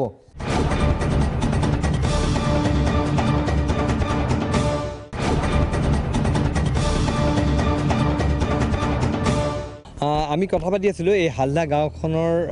কেতবোৰ বৈশিষ্ট্য সন্দৰ্ভত আৰু এই গাঁওখনত আচলতে আমি কৈছোঁ অসুবিধা নাই তেওঁলোকৰ মাজত সম্প্ৰীতি আছে ইয়াৰ আভ্যন্তৰীণ নিৰাপত্তা বিভাগৰ মন্ত্ৰী আছে আপুনি আহক এইফালে আপোনাক বিচাৰিছোঁ মই এখেত হ'ল গৃহমন্ত্ৰী এখেত আভ্যন্তৰীণ নিৰাপত্তা বিভাগ আপোনাৰ নামটো কি মোৰ নাম বদন চন্দ্ৰ নাথ আপুনি ইয়াত ভিডিপিৰ হয় ভিডিপিৰ ছেক্ৰেটাৰী আচ্ছা কি কৰিছে আপোনালোকে থানা সমিতিৰ শান্তি সমিতিৰ ছেক্ৰেটাৰী আচ্ছা ইয়াতে আপোনালোকে কেনেকুৱা ধৰণে কাম কৰিছে আভ্যন্তৰীণ নিৰাপত্তাৰ ক্ষেত্ৰত কি কৰিছে আমি গাঁওখনত গাঁওৰক্ষী বাহিনীৰ সম্পাদক হিচাপে মই গাঁওখনত বিশৃংখলৰ সৃষ্টি হ'বলৈ দিয়া নাই আৰু প্ৰায় নহয়ও আমি যেতিয়া এই আদৰ্শৰ গাঁও নিৰ্মাণ হ'ল আমাৰ গাঁৱত তেতিয়াৰ পৰা আমাৰ হাই কাজিয়াটো কমি গ'ল আৰু হাই কাজিয়া এইকাৰণে কমি গ'ল আমি কিছুমান নিৰ্দেশনা আমি ঠিক কৰি লৈছোঁ এনেকুৱা ধৰণে লৈছোঁ ধৰক কিছুমান মানুহে মদ খাই উদ্ভণ্ডালি কৰে আমাৰ 1000 টকা ফাইন দিব লাগিব সেইটো কাৰণে তেওঁলোকে হাই কাজিয়াৰ পৰা মানে আঁতৰি আছে আৰু হঠাৎ যদি কিবা পৰিৱেশ উদ্ভৱ হয় তেতিয়াহ'লে আমি তৎকালীনভাৱে আমি কেবিনেট বহোঁ কেবিনেটত বিষয়টো আলোচনা কৰা যায় আৰু তেওঁলোকৰ কথাবিলাক আমি ভালদৰে বুজাই দিওঁ বুজাই তেনেধৰণে মীমাংসা কৰা হয় যিটো বিষয় আমি কেবিনেটত সিদ্ধান্ত আমি দিব নোৱাৰোঁ সেইটো আমি প্ৰশাসনৰ ওচৰলৈ আমি ঠেলি দিয়া এতিয়া যিটো কৈছে আভ্যন্তৰীণ নিৰাপত্তা বিভাগৰ মন্ত্ৰী একো কোনো ধৰণৰ যাতে হাইৰমি নহয় সামাজিক বিশৃংখলতাৰ সৃষ্টি নহয় সেইটো ক্ষেত্ৰত চৰকাৰখনে পূৰা সম্পূৰ্ণ চকু ৰাখোঁ আৰু যোৱাবেলি আমি আৰু এটা কাম কৰিলোঁ মানে ৰাজনৈতিকভাৱেও যাতে সমাজখন এক হৈ থাকে খামখেয়ালি নহয় যেনেকুৱা পঞ্চায়ত নিৰ্বাচনত আমাৰ সাধাৰণতে মানুহবিলাকৰ মনবিলাক বেছি বেয়া হৈ যায় গাঁৱৰে 2-3জন প্ৰাৰ্থী এইবাৰ কি কৰিলোঁ উমৈহতীয়াভাৱে এজন প্ৰাৰ্থী থিয় কৰাই দিলোঁ আৰু সকলো ৰাইজে ঠিক কৰিছে এজন প্ৰাৰ্থীক দিছে তেওঁক মই দলৰ হৈ দিছে নেকি আমি এজনেই যিহেতু কোনো মানে কণ্টেষ্টত নাইয়ে এজনেই যিহেতু আমি তেওঁ ৰাইজে মনত হিচাপে কোনো দলৰ ফালে আমি তেওঁক ছাপোৰ্ট দিয়া নাই আমি নিৰলীয়া কাৰণ ইয়াত কোনো দলক সোমাব দিয়া নাই নিৰ্বাচন কেন্দ্ৰিক সকলো সংঘাত ইয়াত নাই বাপৰে এই চৰকাৰখনৰ কথা মই যিমানে শুনিছোঁ সিমানে মই বিচূৰ্তি হৈছোঁ চৰকাৰখনৰ কাম কাজ দেখিলে আপুনি আচৰিত হৈ যাব আৰু ইয়াত দেখিছে গাঁৱৰ মহিলাসকলে কিবা তেওঁলোকে কাম কৰি আছে তেওঁলোকে কি কাম কৰিছে কি কথা এইটো বস্তু তেওঁলোকে কাগজৰ ঠোহা বনাইছে সেই কাগজৰ ঠোহাবিলাকৰ যে আমি যে পলিথিন মুক্ত কৰিম বুলি কৈছোঁ আমাৰ পলিথিন মুক্তৰ অভিযানত আমি কথাই কামে হাতে কামে আমি দেখুৱাইছোঁ আমাৰ যিবিলাক গাঁৱৰ দোকান আছে সেই দোকানবিলাকত এইবিলাক যায় আৰু আমাৰ মানুহে কিনি খাব সেই তাত সামগ্ৰী লৈ আহিব তাৰ জৰিয়তে আমাৰ পলিথিনখিনি মুক্ত হৈছে এইটো মহিলা সমিতিৰ হয় মহিলা গোটবিলাকে কৰে এইবিলাক কাম আচ্ছা মই বাইদেউ আছে মই তেখেতক সুধিব বিচাৰিছোঁ আপোনাৰ পৰিচয় দিয়ক মোৰ নাম সৰজু চমুৱা গাঁও হালধা আমি মানে কেইজনীমান মহিলা লগ লাগি আমি মানে কাগজৰ ঠোঙাবিলাক বনাই আছোঁ বনাই উঠি দোকানত দি আছোঁ দোকানত আমি 300টা দিলে আমাক 100 টকাকৈ দিয়ে 300টা ঠোঙা হয় দিনে কিমানমান ঠোঙা পায় এনেকুৱা বনাই আমি দিনত তাৰমানে প্ৰতিদিনে আমি সময় নাপাওঁ বেলেগ কামো আছে আমি এইফালে জলকীয়াৰ খেতি আছে এইফালে মাকৈ খেতি আছে তাৰপিছত আমি কৰি আছোঁ এইবিলাক আমি তাৰমানে প্ৰায় সপ্তাহত বহোঁ আৰু বহিলে আমাৰ 200-300 আমি আবেলি সময় যিখিনি সময় পাওঁ সেইখিনি সময় 200-300 আমি বনাই দিওঁ দোকানত আৰু এইবিলাক কি এই গ্লাছবিলাক দেখিছোঁ আমি তাৰমানে বিয়া সবাহত আমি সেইটো তাৰমানে দিওঁ আমি গিলাচ এটা গিলাচত 1 টকাকৈ লওঁ প্লেটত 2 টকাকৈ লওঁ যিটো মানে তাতে প্লাষ্টিকটো আৰু ব্যৱহাৰ নহয় আৰু মহিলা সমিতিয়ে এইবিলাক ভাড়া দিয়ে বুলি ক'ব পাৰি ন আৰু আমি এইবিলাক তাৰমানে কাগজৰ কাপোৰৰ মোনাবিলাক বনাই আছোঁ মানে আমাৰ পেলনীয়া কাপোৰ আৰু এইবিলাকৰ পৰা এইবিলাক বনাই আছোঁ গাঁৱৰ মানুহে যাতে মানে পলিথিন দিব লগা নহয় হয় এইবিলাক মোনা লৈ যায় আৰু আমাৰ এই সেইজনী বাইদেউ এই কাপোৰ বনাইছে ধুনীয়া ধুনীয়া কাপোৰবিলাক বনাইছে তেওঁ তাৰমানে কোন বাইদেউ গৈ দেখাওক এইজনী বাইদেউ কাপোৰ বনাই বিক্ৰী কৰে 1000-1200কে দিয়ে আৰু তাৰ পৰাই আকৌ মানে সূতাটো আকৌ কিনি আনে যিখিনি লাভ হয় লাভৰ পৰা কিনি আনি আকৌ মানে কাপোৰ বনাই আকৌ বিক্ৰী কৰে তেনেকে ল'ৰা ছোৱালী দি আছে কানি কাপোৰ বা মানে গৃহস্থী চলাই তাত সপোন ৰচিছে আপুনি বাইদেউ হেৰিতে বনাইছে এইবিলাক মানে আমাৰ এয়া এই হালতে কিমান এযোৰ কাপোৰ ববলৈ কিমান দিন লাগে বাইদেউ 2 মাহত তাৰ মানে 6 যোৰা মান হয় আৰু 2 মাহত 6 যোৰা মান হয় তাৰ মানে ৰাতিও বওঁ দিনে ৰাতি আমি তাৰ মানে কাপোৰ গিলা খানাকে বওঁ বুলি তাৰ মানে হেনেকুৱাকে মই দেখুৱাইছো সুন্দৰ তেখেতৰ হস্ত নিৰ্মিত হস্তচালিত তাঁতশালত বনাইছে সুন্দৰ ইয়াৰ হেৰি পৰিয়া ফুল সুন্দৰভাৱে আছে সুন্দৰ ৰঙৰ হেৰি খুব সুন্দৰ আৰু এইবিলাক কাপোৰৰ দাম কিমান 1200 টকা কৰিছে আপুনি 1200 আৰু ফুল লৈ 1500 পায় কেতিয়াবা 2000 পায় যদি ফুল বেছি হয় মহিলা সবলীকৰণৰ ক্ষেত্ৰত এটা নতুন দৃষ্টান্ত এই গাঁওখন দাঙি ধৰিছে আপোনাৰ মহিলা সমিতি আছে নহয় হয় আছে কিমান মহিলা তাত আছে সদস্য আমাৰ 150 জনী মান আছে আচ্ছা প্ৰতিখন ঘৰৰে এজনীকে মহিলা যায় তাতে আমি 15 তাৰিখে মিটিং কৰো আৰু আচ্ছা আৰু মহিলা সমিতি আৰু কি কাম কৰিছে আপোনালোকে মহিলা সমিতি আমি মানে খেতি মাকৈ খেতি কৰিছো জলকীয়াৰ খেতি কৰিছো নহৰুৰ খেতি কৰিছো নিজে কৰিছো আমি নিজে কিমান মাটিত কৰিছে 2 বিঘা নেহৰু হে 1 বিঘা বা হেনুকাকে কৰিছো জলকীয়া 2 কথা 3 কথা 100 জলকীয়া পুলি লগাইছো আৰু হেৰি ভোট জলকীয়া মই 100 জলকীয়া পুলি ভোট জলকীয়া উৎপাদন আৰম্ভ হৈছে নাই উৎপাদন আৰম্ভ হোৱা নাই লগাইছো হয় হয় মানে আমাৰ আৰু এটা আমি হেৰি কৰো আমি মাহিলি সঞ্চয় কৰো সঞ্চয় কৰি পূজাৰ সময়ত আমি তাৰমানে যিটো ইন্টাৰেষ্ট আহে ইন্টাৰেষ্টটো প্ৰতি গৰাকী মহিলাকে ভগাই দিও তেওঁলোকে সেই মানে যিখিনি পায় সেইখিনি পুৰা লৰা ছোৱালীক দিব পাৰে বা ঘৰৰ অন্যান্য কিছুমান বস্তু আনিব পাৰে আৰু কিন্তু যিটো বন্ধন বা নাবাৰ্ড এনেকুৱা ধৰণৰ গোটৰ পৰা প্ৰায়খিনি মহিলা আমাৰ পইচা নিবিচাৰে নলয় আচ্ছা ইয়াতে হৈ যায় কাবাৰ যদি কিবা কাৰণ দৌৰি পেলাই নিজে লওঁ আমি তেনেকুৱাকৈ চলি আছো আচ্ছা কিমান মহিলা সমিতি উপাৰ্জন কেনেকুৱা কি কথা মানে কিমান ভাগত পৰিছে যোৱাবাৰ ইয়াৰ মহিলা সমিতি সেক্ৰেটাৰী কিমান আছে পাইছে মানে 10000 15000 এনেকুৱাকৈ পায় 10000 15000 লৈকে পাইছে পূজাত পায় আৰু কিন্তু ইন্টাৰেষ্টটো মূলধনটো থাকি যায় ইন্টাৰেষ্ট পাইছে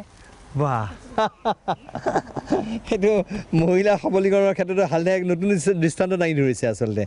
আৰু এইজনী বাইদেউ এও তাৰমানে তাঁতশাল আছে কাপোৰ বয় এই সিফালে তেওঁ বয় তেওঁ খুব কাপোৰত এক্সপাৰ্ট কোন এইফালে কিমান আপোনাৰ তাঁতশাল কেইখন আছে এখনে আছে কিমান কাপোৰ বৈছে মানে এযোৰ কাপোৰ বৈ উলিয়াবলৈ কিমান সময় লাগে আপোনালোকৰ এযোৰ কাপোৰ বুলি ধৰ এসপ্তাহত এযোৰ ওলায়ে যায় হয় আৰু বিক্ৰী কিমান পায় পইচা বিক্ৰী মই এতিয়া সূতাৰ কাপোৰ লগাইছো এই যিগিলা পিন্ধি আছো মই নিজে বোৱা এগিলাখান 1500 1400 এনেকুৱাকৈ বিকো আৰু তাৰমানে আপুনি 4 যোৰ হ'লে আপুনি প্ৰায় 6000 টকা 7000 টকা পাই আছে ভালকৈ বুলি এসপ্তাহতে ওলায় আৰু হয় ঘৰৰ কাম বন কৰি উঠি অলপমান হেৰি হয় আৰু চিলাই কাম হয় আচ্ছা এইবিলাক কৰে নিজে কৰাই আৰু হাতে আচ্ছা দেখিছোঁ এতিয়া গোটেই মহিলাসকলে একেলগে কাগজত ঠোঙা বনাইছে এখন পলিথিন মুক্ত আমি অসমৰ কথা বাৰম্বাৰ কৈ থাকোঁ আৰু এইসকল মহিলাই হাতে কামে প্ৰকৃতাৰ্থত এখন পলিথিন মুক্ত হালদা গাঁও গঢ়ি তুলিছে জৈৱিক হালদা গাঁও হয় আমাৰ বাগানখন চাওঁ নেকি আহক বাগানখন চাওঁ মই বাগানখন চাই লওঁ তেখেতৰ বাগান আছে ইয়াতে এই ৰেচম বিভাগৰ দিয়া এইটো এটা ঘৰ এই ঘৰটোৰ নাম ফলকটো দেখুৱাব পাৰে আচ্ছা মই এইটো দেখুৱাইছোঁ mulberry ৰিয়েৰিং house farmers name Sarayu চমুৱা আপোনাৰ নাম আচ্ছা আপোনাৰ হয় মোৰ আপোনাৰ পত্নী আচ্ছা ইয়াৰ উপৰিও আমি ফাৰ্মি কম্পোজ আছে কেঁচু সাৰৰ গতিকে কেঁচু সাৰৰ পৰা যিটো উৎপাদন হয় সেই সাৰটো আমি আমাৰ খেতিত লগাই দিওঁ না মই আৰু এটা গম পাইছোঁ ইয়াত মই মুখ্যমন্ত্ৰীৰ পৰা সুধিব খুজিছোঁ ইয়াত যিবিলাক গোবৰ যিটো গাঁৱৰ গোবৰ বোলে বাহিৰত নপঠিয়াই আপুনি ইয়াতে ব্যৱহাৰ কৰে না হয় আমি গোবৰ বিক্ৰী কৰাটো সম্পূৰ্ণ নিষিদ্ধ আমাৰ গাঁৱত আৰু আমাৰ এই গোবৰখিনি আমি খেতি পথাৰত প্ৰয়োগ কৰি আছোঁ গোবৰখিনি বিক্ৰী কৰা যায় তেতিয়া মই ৰাইজক 500 টকা ফাইন দিব লাগিব কোনোবাই গোবৰ বিক্ৰী কৰিলে 500 টকা ফাইন দিব লাগিব একদম কোনেও গোবৰ কিনিব নাহে মানে ইয়াত আগত আহিছে ট্ৰাকে লৈ গৈছিল ইয়াৰ পৰা লৈ গৈছে বাহিৰত লৈছে আমাৰ অকল খেতিয়কবিলাকে অকল ৰাসায়নিক সাৰ ব্যৱহাৰ কৰিছিল তাৰ পৰা আমি দেখিলোঁ যে এইটো যদি হৈ যায় তেতিয়াহ'লে আমাৰ মাটিৰ গুণাগুণটো বহুত বেয়া হৈ যাব সেইকাৰণে জৈৱিক হালধাৰ আমি যি আঁচনি লৈছিলোঁ সেই আঁচনি সফল ৰূপায়ণৰ কাৰণে আমি এই বাৰণটোৰ ব্যৱস্থা কৰিলোঁ আৰু তাৰ পৰা এতিয়া আমাৰ সকলোৱে মানে নিজৰ খেতি পথাৰত দিব পাৰিছে এই ব্যৱস্থাটো আমি কৰিছোঁ এই গোবৰ নিষিদ্ধ কৰাটো কেতিয়াবা কৰিছে আপোনালোকে এই চৰকাৰখন আমি যেতিয়াৰ পৰা আমি এই স্বচ্ছ আদৰ্শ গাঁও নিৰ্মাণ অভিযান কৰিলোঁ তেতিয়াৰ পৰা আমি চৰকাৰ হোৱাৰ আগৰ পৰা আমি তেতিয়ালৈকে এখেত আমাৰ যি মুখ্যমন্ত্ৰী মহোদয় তেতিয়া সৰ্বাধিনায়ক আমি একোগৰাকী অধিনায়ক হৈ আছোঁ আমাৰ আণ্ডাৰত আকৌ বেলেগ থাকে নায়কবিলাক থাকে এইটো আমাৰ ফাৰ্মি কম্পোজৰ বস্তু এতিয়া এবাৰ উঠি গ'ল এইবাৰ নেক্সট বাৰ আমি এইটো কৰি আছোঁ আচ্ছা এইখিনি যিটো সাৰ বা সাৰটো আপোনাৰ খেতি পথাৰত লগাই খেতি পথাৰত লগাই দিয়া আপোনাৰ যে ৰাজহুৱা যিটো খেতি কৰিছে নহয় নিজাবিলাকৰ ৰাজহুৱা আমাৰ দুই এটা হেৰি কৰিছোঁ আমি পচন সাৰৰ ব্যৱস্থা কৰিছোঁ ইয়াতে গোবৰ আৰু আপোনাৰ পচা পাত হেৰি আছে চববিলাক আছে আৰু পাচলিৰ বাকলি বা যিকোনো সেই বনবিলাক সেইবিলাক আমি দি দিছোঁ তাৰ পৰা আকৌ কেঁচু দিয়া হ'ব ইয়াৰ পিছত সেই কেঁচুৰ পৰা যিটো সাৰ উৎপাদন হ'ব সেই উৎপাদনটো আমি ইয়াত দি দিওঁ এইসকল গাঁৱৰ হালদা গাঁৱৰ বাসিন্দা এইসকল আৱাসী এই আৱাসীখিনিয়ে যিখিনি কাম কৰিছে আচলতে সঁচাকৈ আমি অভিভূত হৈ পৰিছোঁ তেওঁলোকৰ কাম কাজত আৰু তেওঁলোকে এখন স্বাৱলম্বী হালদা গঢ়াৰ লক্ষ্য লৈছে তেওঁলোকৰ আৰু বহু সপোন আছে আৰু বহু আঁচনি লৈছে তেওঁলোকে সামূহিকভাৱে খেতি কৰিছে গাঁৱৰ মানুহক উপকৃত কৰিছে সেই বিষয়ে আৰু কথা পাতিম কিন্তু তাৰ পূৰ্বে মই আমাৰ বিশেষ অনুষ্ঠান প্ৰাগ নিউজৰ ইতিবাচক অনুষ্ঠান দৰবাৰত লৈছোঁ খন্তেক সময়ৰ বাণিজ্যিক বিৰতি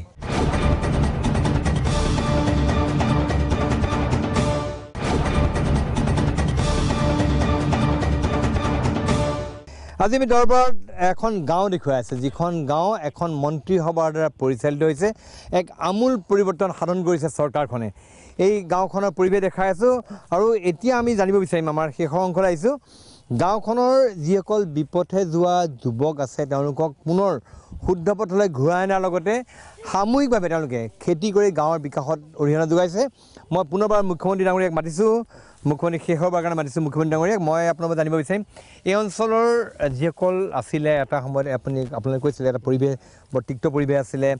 গাঁৱৰ বহুত যুৱক যুৱতী পঢ়া শুনা বাদ দি তেওঁলোকে বিপথে গৈছিলে এতিয়া তেওঁলোকৰ কি অৱস্থা আছে এতিয়া গাঁৱৰ গোটেইখিনি যুৱক যুৱতী আমাৰ যেতিয়া আমাৰ স্বচ্ছতা আৰু আদৰ্শ গাঁও নিৰ্মাণ প্ৰক্ৰিয়াত যেতিয়া অংশগ্ৰহণ কৰিলে আপুনি তেওঁলোকৰ গাত থকা যিখিনি বদ অভ্যাস সেইখিনি আপুনি আঁতৰি গ'ল বহু ল'ৰা ছোৱালী এতিয়া পঢ়া শুনাত মন কৰিছে তাৰোপৰি ইয়াত এটা শৈক্ষিক পৰিৱেশ এটা নতুনকৈ ঘূৰি আহিছে আৰু আমাৰ যিখিনি শ্ৰমিক শ্ৰেণী আছিলে যিখিনি পঢ়া শুনা মাজতে বাদ দিছিলে এতিয়া তেওঁলোকে কি কৰে পুৱা সন্ধিয়া তেওঁলোকে এতিয়া ভাগৱত পাঠ কৰা বা মানুহৰ ঘৰত গৈ পেলাই তেনেকৈ অনুষ্ঠান শ্ৰৱণ কীৰ্তন কৰা তেনেকুৱা অনুষ্ঠানত ভাগ লয় আৰু যিটো আমাৰ মাদক দ্ৰব্য সেৱন কৰাৰ যিটো প্ৰকোপ সেইটো 90% কমি আহে আপোনাৰ আৰু এটা বস্তু আজিকালি হেৰি মাজত খুব ব্যাপক গুটখা শিখৰ এইবিলাক খোৱাটো বন্ধ ৰোধ কৰিব পাৰিছে নে গুটখা শিখৰ এতিয়াও চলি নাথাকা বুলি নকওঁ চলি আছে কিন্তু যথেষ্ট 90% এই মাদক দ্ৰব্য গুটখা এই গোটেইখিনি বস্তু আৰু থপাত আটাইখিনি 90% কমি গৈছে এই যিবিলাক আপোনালোকে ইয়াত এটা কঠোৰ নিয়মৰ মাজত গাঁওখনত কিছুমান নিয়ম পালন হেৰি কৰিছে এইবিলাক যদি নিয়ম কোনোবা উলংঘন কৰে কেনেকুৱা তেওঁলোকৰ শাস্তিমূলক ব্যৱস্থা আছে আমি স্বচ্ছতা বিধি কঠোৰভাৱে ইয়াতে বলবৎ কৰিছোঁ আৰু বিভিন্ন ক্ষেত্ৰত আমি জৰিমনাৰ ব্যৱস্থা ৰাখিছোঁ মুকলিত যদি শৌচ কৰে কোনোবাই 1200 টকা ফাইন দিব লাগিব মদ পানী খাই যদি কোনোবাই কাজিয়া পেচালত লিপ্ত হয় তেতিয়াহ'লে 1000 টকা ফাইন দিব লাগিব গোবৰ বিক্ৰী কৰিলে 500 টকা ফাইন দিব লাগিব ৰাস্তাত যদি কোনোবাই গৰু এৰাল দিয়ে গৰু ছাগলী তেতিয়াহ'লে 200 টকা ফাইন দিব লাগিব খেতি পথাৰ নষ্ট কৰিলেও তেনেকৈ 250 টকা ফাইন দিব লাগিব ঠিক তেনেকুৱাকৈ আমি জৰিমনাৰ ব্যৱস্থা কৰিছোঁ কিন্তু বৰ সুখৰ কথা এই জৰিমনাবিলাক ব্যৱস্থা কৰাৰ পিছতো কোনেও জৰিমনা দিবলগীয়া হোৱা নাই গতিকে গাঁৱৰবাসীয়ে বৰ ধুনীয়াকৈ গোটেইখিনি সহযোগ কৰিছে যিটো আমাৰ গৃহমন্ত্ৰী আভ্যন্তৰীণ নিৰাপত্তা আপোনাৰ এইবিলাক ক্ষেত্ৰত বিশেষ অসুবিধা হোৱা নাই মানে গাঁওবাসীয়ে নিয়মখিনি ঠিকে পালন কৰি আছে ঠিকে পালন কৰি আছে কঠোৰ আইন বলবৎ কৰা হৈছে যে এতিয়া মদৰ ক্ষেত্ৰত আমি যিটো আইন বলবৎ কৰিছোঁ সেইটো মানে খুবেই মানে সাৱধান হৈ পৰিছে 2জন মানুহ ওলাইছিলে ৰিচিপ্ট দি দিছোঁ তেতিয়াৰ পৰা ঠাণ্ডা বনি গৈছে নকৰে আৰু এবাৰ আমি মানে দিয়া হ'ল 1000 টকা দ্বিতীয়বাৰ কিন্তু 2000 টকা হ'ব কাৰণ সেইফালে যিমানে উপদ্ৰৱ কৰিব এবাৰ ফাইনৰ পিছত দ্বিতীয়বাৰ আকৌ সেই বেছি পৰিব আমি বৰ্তমান আছে এখন খেতি পথাৰত মই এইখন খেতি পথাৰ কৃষিমন্ত্ৰী আছে নেকি আপোনালোকৰ কৃষিমন্ত্ৰী আছে আপুনি খেতিয়ক অতিৰিক্ত মন্ত্ৰী আচ্ছা ঠিক আছে কৃষিমন্ত্ৰী আজি নাই বৰ্তমান কি খেতি কৰিছে আপুনি ইয়াত আমি খেতি আহিছোঁ কি খেতি কৰিছে ইয়াতে আমি পৰীক্ষামূলক খেতি আলু খেতি কৰিছোঁ আলুৰ জাতবিলাক হৈছে কুফৰি জুতি আৰু কুফৰি পোখৰাজ তাৰ ভিতৰত বিনা চাহে কৰিছোঁ আৰু চহাই কৰিছোঁ গতিকে আমি দেখিবলৈ পাইছোঁ যে বিনা চাহে কৰা আলুৰ প্ৰডাকশ্যনটো আমি বেছি পাইছোঁ এই দেখাওঁচোন কেনেকৈ কৰিছে কি কৰিছে বস্তুটো এইবিলাক চাওঁ ইয়াত কেনেকৈ কৰিছে বস্তুৰ উপায়টো কওক কেনেকৈ কৰিছে বস্তুটো কেনেকৈ কৰিছে বস্তু আমি নাঙলেৰে শিৰ টানিছোঁ টানি কেনে এই 1 ফুট আঁতৰে আঁতৰে আলুবিলাক বীজবিলাক দি গৈছোঁ আৰু লগতে শুকান গোবৰ অকণমান দি কেনে নৰা জাপি দিছোঁ 6 ইঞ্চি ডাঠকৈ। আচ্ছা সব উপৰে উপৰে এইটো এটা বেটি কমি না আৰু হেৰিটো ভাল আছে ৰ'দটো আছে এনেকুৱা আৰু চহকৰা মাটিতকৈ আমাৰ আলুবিলাক ডাঙৰ হৈছে। চহকৰা মাটিতকৈ আলুটো ভাল হৈছে আৰু পৰিমাণো বাঢ়িছে, বৃদ্ধি বেছি হৈছে আৰু ডাঙৰো হৈছে। আচ্ছা এই অহাবাৰৰ পৰা এইটো সম্পূৰ্ণ বেলেগ। আমাৰ অসমত আগতে এনেকুৱা খেতি হোৱা নাই, এই প্ৰথমবাৰ হা এক্সামৰ কাৰণে আচ্ছা এইবাৰ প্ৰথমবাৰ কাৰণে এইটো খেতি কৰিলে, আগতে ক'তো হোৱা নাই? ক'তো হোৱা নাই এইটো। আমি শুনিছোঁ এইটো পৰীক্ষামূলক খেতি কৰা হৈছে আৰু অসমৰ ভিতৰত হালদাতে প্ৰথম কৰা হৈছে। হালদা চৰকাৰৰ মই এইটো কথা জানিব বিচাৰিছোঁ, কিহৰ কাৰণে আপোনালোকে সামূহিক খেতি কৰিছে সেইটো বিশেষ ক'ব নেকি? আমাৰ মূল উদ্দেশ্যটো হ'ল গাঁওখনক আমি ঐক্যবদ্ধ কৰি ৰাখিব লাগে আৰু ঐক্যবদ্ধ সামাজিক শক্তি এটা থাকিলে আমি সেই শক্তিক সকলো ফালে ৰূপান্তৰ কৰিব পাৰোঁ, অৰ্থনৈতিক শৈক্ষিক সকলো ক্ষেত্ৰতে আমি তাক ৰূপান্তৰ কৰিব পাৰোঁ। সেই উদ্দেশ্যলৈ আমি প্ৰথম অৱস্থাত আমি গাঁওখন যাতে ঐক্যবদ্ধভাৱে সকলো আগুৱাই যাব পাৰোঁ তাৰ কাৰণে আমি যত্নৱান হৈছোঁ। আৰু গাঁৱৰ প্ৰায় 85% লোকে আমাৰ কৃষিজীৱী। কৃষিৰ জৰিয়তে যদি আমি মানুহখিনিক একলগ কৰি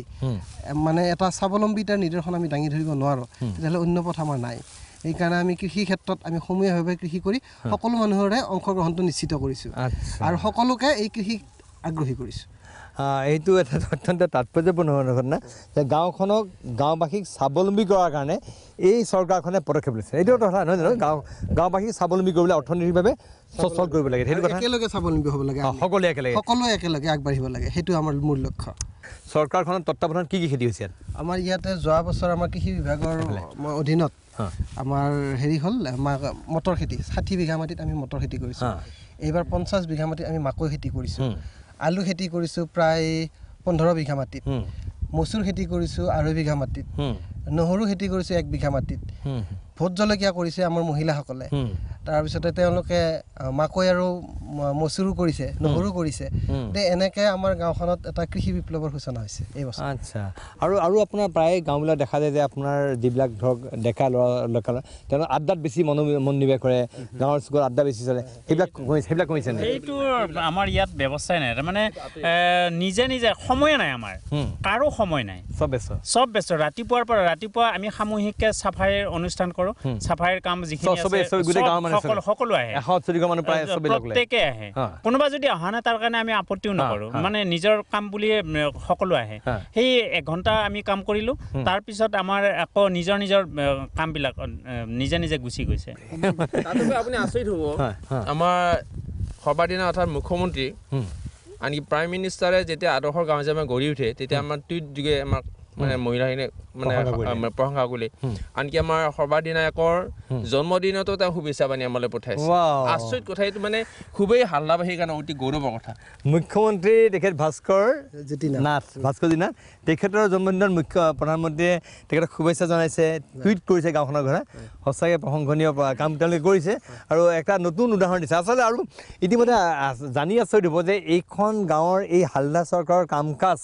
চাবৰ কাৰণে ইতিমধ্যে বিদেশৰ পৰা মানুহ আহিছে, ইয়াত বিভিন্ন দেশৰ পৰা আহিছে। ক'ৰ পৰা আহিছে আপোনাৰ এতিয়ালৈকে চাব? আমাৰ এতিয়ালৈকে ইয়াতে জাৰ্মানী, ছুইডেন, শ্ৰীলংকা, ভিয়েটনাম এইবিলাক ঠাইৰ ব্যক্তি আহিছে। তাৰোপৰি আমাৰ জিলা প্ৰশাসনৰ ব্যক্তিসকল আছে। জিলা প্ৰশাসনটো আছে বাৰু, অসম চৰকাৰৰ আছে। অসম চৰকাৰৰ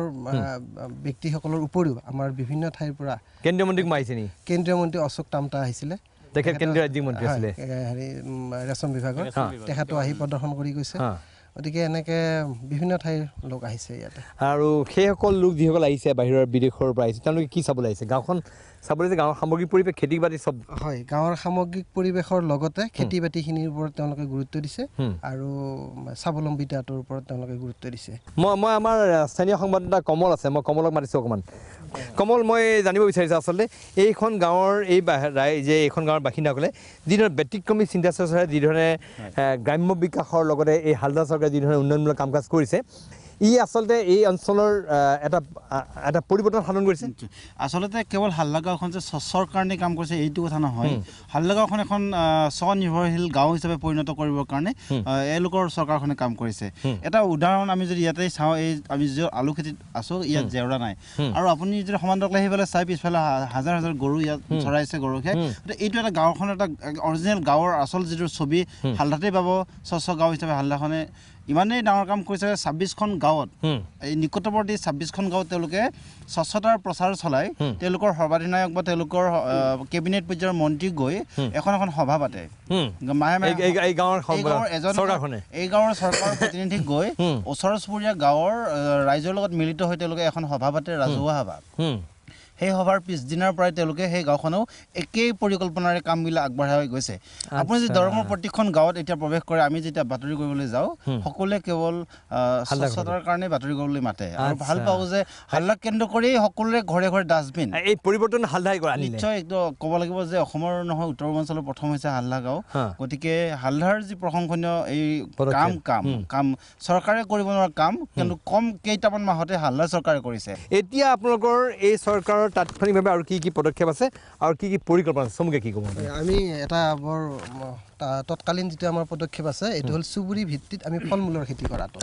প্ৰতিটো চুবুৰীত মানে বেলেগ বেলেগ মানে ফল মূল থাকিব এটা চুবুৰীত যদি জলফাই এটা চুবুৰীত আম থাকিব এটা চুবুৰীত হয়তো অন্য কিবা ফল থাকিব বগৰী থাকিব ঠিক তেনেকৈ আমি এটা পৰিকল্পনা কৰিছোঁ আৰু এইখিনি শেষ হ'লেই আমি গাঁওখনক পৰ্যটকে ইয়াত থাকিব পৰাকৈ আমি কিছু ঘৰ এটা বনাম আৰু তাতে নাইট ষ্টে কৰাৰ কাৰণে আৰু নিশ্চয় আমি ভাবিছোঁ পৰ্যটকৰ আকৰ্ষণৰ কেন্দ্ৰবিন্দু হ'ব গাঁওখন আৰু গাঁওখনত আপুনি এনেকুৱা ধৰণৰ আপোনালোকে অথনি ক'লে ৰাস্তা ঘাট উন্নয়ন তাৰ লগতে আপোনাৰ লাইটৰ ব্যৱস্থা এইবিলাক হয় আমি এইটো ভাবিছোঁ যে আমাৰ যিটো আমাৰ পকীকৰণৰ কাম হাতত লৈছে চৰকাৰে এইখিনি হৈ উঠিলে আমি ষ্ট্ৰীট লাইটৰ ব্যৱস্থা কৰিম গোটেই গাঁওখন এনে চৰকাৰৰ ফালৰ পৰা সহায় কেনেকুৱা প্ৰশাসনেতো আমাক 100% সহায় কৰি আছে আমাৰ কাৰণে এনেকুৱা আনন্দৰ বিষয় যে এতিয়া আমি জিলা প্ৰশাসনত আমাৰ এখন সুকীয়া চকী আছে আমাৰ ডাঙৰ কথা এটা কি আমাৰ গাঁৱত আমাৰ অভিযান আৰম্ভ হোৱাৰ পৰা এটকাৰো দুৰ্নীতি হোৱা নাই সেইটো এইখন হালদা চৰকাৰৰ আটাইতকৈ ডাঙৰ সাফল্য যে দুৰ্নীতি হ'বলৈ দিয়া নাই উন্নয়নমূলক কাম কাজ কিন্তু ঠিকেই হৈছে আমাৰ বৰ্তমানৰ চৰকাৰৰ বিৰুদ্ধে আমাৰ অসমৰ ৰাইজৰ বিভিন্ন অভিযোগ আছে চৰকাৰখনে দুৰ্নীতিৰ পৰা আৰম্ভ কৰি বিভিন্ন ক্ষেত্ৰত বহুত অভিযোগ আছে কিন্তু এইখন চৰকাৰৰ বিৰুদ্ধে কিন্তু ৰাইজৰ এতিয়ালৈকে অভিযোগ আনিব পৰা নাই আৰু এইখন চৰকাৰে যিখিনি সামৰ্থ্যৰে তেওঁলোকে যিখিনি কাম কৰিছে উন্নয়নমূলক কাম কাজ ত্বৰান্বিত কৰিছে প্ৰত্যেকটা কথা তেওঁলোকে মনিটৰ কৰিছে কামবিলাক হোৱাটো ইতিবাচকভাৱে হোৱাটো কৰিছে হয় ইতিবাচকভাৱে হ'ব লাগিব সকলোৰে অংশগ্ৰহণ থাকিব লাগিব ইয়াতে কোনো দুৰ্নীতি হ'ব নালাগিব আৰু সকলো ৰাইজ ঐক্যবদ্ধভাৱে একেলগে আগবাঢ়িব লাগিব ভাল লাগিলে আচলতে তেওঁলোকৰ এই গাঁওখনৰ যিমানবিলাক সামগ্ৰিক পৰিৱেশ যিখিনি দেখিলোঁ আৰু আটাইতকৈ ডাঙৰ কথা বৰ্তমান সময়ত বিভিন্ন খেলত বিভক্ত আমাৰ গাঁওসমূহক গোটেই গাঁওবাসীক একত্ৰিত কৰাৰ ক্ষেত্ৰত হালদাই এক অত্যন্ত বিৰল ব্যতিক্ৰম উদাহৰণ দাঙি ধৰিছে আমি আশা কৰিছোঁ অনাগত দিনত হালদা আৰু ওপৰলৈ যাব তেওঁলোকে আৰু অধিক এই ক্ষেত্ৰত নতুন দৃষ্টান্ত আনিব আৰু আশা কৰিছে এই ক্ষেত্ৰত অসমৰ ভিতৰতে নহয় দেশৰ ভিতৰতে আটাইতকৈ এখন স্বচ্ছ পৰিচ্ছন্ন গাঁওৰূপে হালদা পৰিচিত হ'ব আৰু দেশৰ গ্ৰাম্যাঞ্চলৰ গ্ৰাম্য বিকাশৰ ক্ষেত্ৰত হালদাই এক নতুন দৃষ্টান্ত তেওঁলোকে সূচনা কৰিব পুনৰবাৰ মই আপোনালোকক সকলোকে ধন্যবাদ জ্ঞাপন কৰিছোঁ ইমান ভাল প্ৰশংসনীয় কাম কৰিছে এইখন চৰকাৰক শুভেচ্ছা দিছোঁ যাতে এই চৰকাৰে তেওঁলোকৰ ৰাইজৰ যিবিলাক আশা আকাংক্ষা মনোবাঞ্ছা সেইবিলাক তেওঁলোকে পূৰণ কৰাত সফল হয় আৰু এই হালদাক আৰু ওপৰলৈ লৈ যায় এই কামনাৰে আমাৰ এই বিশেষ অনুষ্ঠান দৰবাৰ মজিয়াৰ পৰা মই কেমেৰা পাৰ্চন নিপু আৰু বিকাশৰ সৈতে আৰু লগত আমাৰ গাড়ী চালক বিকাশৰ সৈতে মই সকলোকে ধন্যবাদ জ্ঞাপন কৰি আমাৰ বিশেষ অনুষ্ঠান দৰবাৰ ইয়াতে সামৰণি মাৰিছোঁ